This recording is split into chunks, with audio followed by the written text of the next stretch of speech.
বলো গীতা পাঠ জানে না, লেখাপড়া জানে না, ভুলভাল উচ্চারণ করে, এই জন্য নিষেধ করেছি, শোনে না।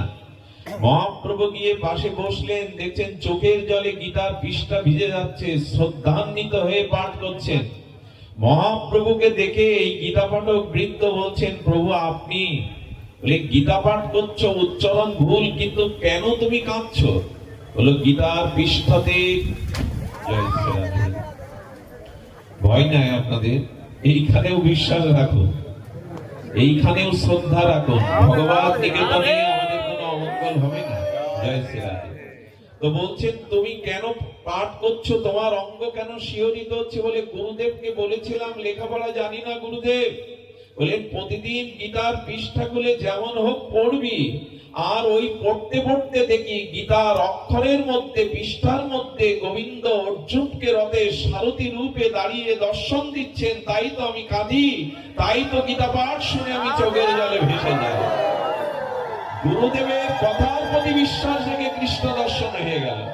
মহাপ্রভু জড়িয়ে ধরে বললেন, এই পৃথিবীর শ্রেষ্ঠ গীতা পাঠক তুমি, গীতা পাঠের যে ফল ভগবত দর্শন সেটা তোমার হয়েছে, সার্থক তুমি যে তোমার গীতা পাঠে কৃষ্ণ দর্শন হয়েছে। এখানেও শ্রদ্ধা, এখানেও শ্রদ্ধা, এখানেও বিশ্বাস। আজ এটি আসুন আমরা ফিরিয়ে আনি। এই শ্রদ্ধা বিশ্বাস যেখানে নাই সেখানে কোনো কিছুই নাই। তাই লব্ধা সুদর লবমিদাং বহু সম্ভবন্তে মনুষ্য অনন্ত নিত্য মিহ ধীর। বুদ্ধিমান ব্যক্তি বহু জন্মের পর প্রাপ্ত জগতে সুদুর্লভ পরমার্থময় এই শরীর পেয়েছে, বিবেক পেয়েছে। আর এই অনিত্য মনুষ্য জন্ম পেয়ে মরণশীল দেহে পতনের পূর্বেই এই শ্রদ্ধা বিশ্বাস এনে হরিলাভের যত্নশীল হন, হরিলাভের জন্য যত্নশীল হন। এই অনিত্য সুদুর্লভ মনুষ্য জন্মে সময় বড় কম, বিশ্বাসকে আশ্রয় করুন। আপনাদের মনে আছে সেই গুরুদেব তাকে নিচকুল ভেবে দ্রোণাচার্য দীক্ষা দিলেন না। আর দ্রোণাচার্য দীক্ষা না দিলে কি হবে?